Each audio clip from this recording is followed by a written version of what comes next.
സുഹൃത്തുക്കളെ നമസ്കാരം. മറ്റൊരു വീഡിയോയിലേക്ക് സ്വാഗതം.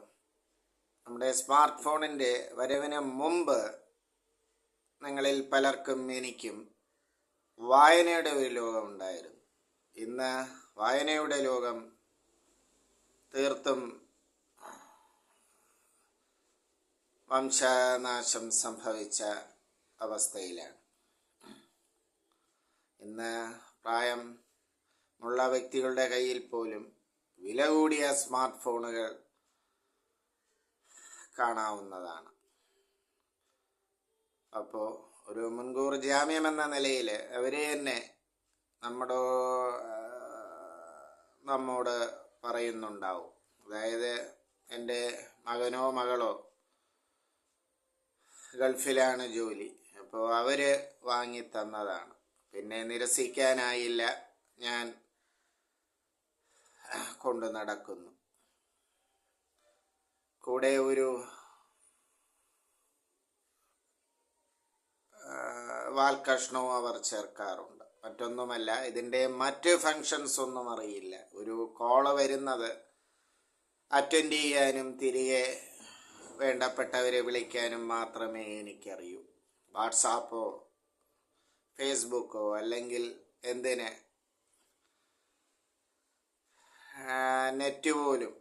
ഇൻ്റർനെറ്റ് പോലും ഇതിൽ ഇല്ല തുടങ്ങിയ ചില മുൻകൂർ ജാമ്യവും ഇവരൊക്കെ പറയാറുണ്ട്. അതെന്തുമായിക്കോട്ടെ.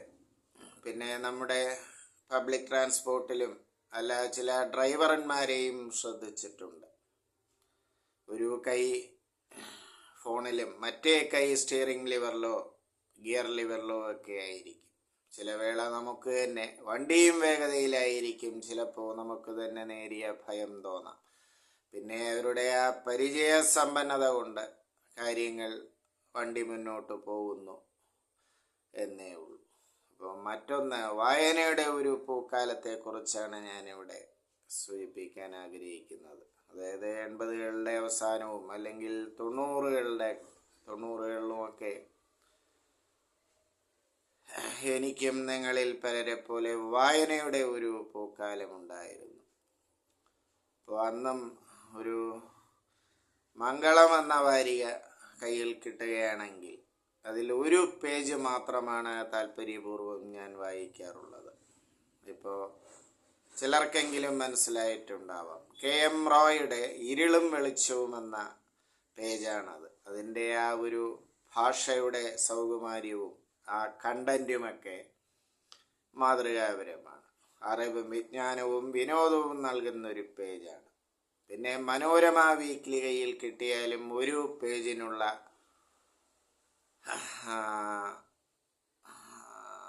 അല്ലെങ്കിൽ ഒരു പേജ് വായിക്കാനുള്ള ആകാംക്ഷയാണ്. മറ്റൊന്നുമല്ല, കഥക്കൂട്ട് എന്ന തോമസ് ജേക്കബിൻ്റെ പേജാണത്.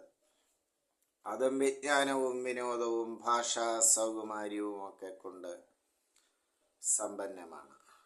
പിന്നെ കേരളകൗമുദിയിലെ സുദർശനൻ്റെ ഒരു പേജും, എൻ്റെ ആ ടൈറ്റില് മറന്നുപോയി, മുമ്പ് കൗമുദി വാരികയിലാണെന്ന് തോന്നുന്നു,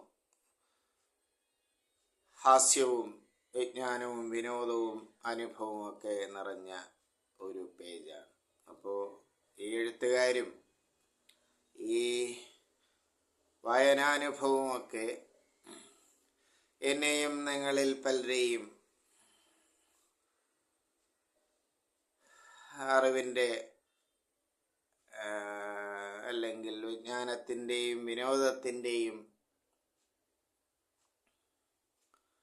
പാത നമ്മളിലേക്ക് എത്തിക്കുകയായിരുന്നു ഈ എഴുത്തുകാരും ഈ പ്രസിദ്ധീകരണങ്ങളിലെ ഈ ഒരു കോളവും.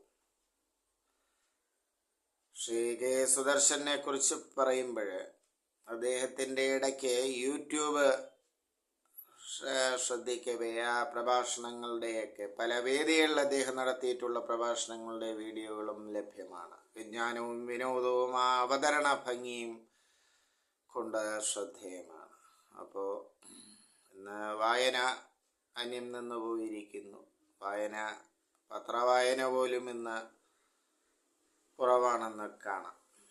കാരണം ഇപ്പോൾ സ്മാർട്ട് ഫോണ് കൈവശം കരുതാത്ത വ്യക്തികളില്ല.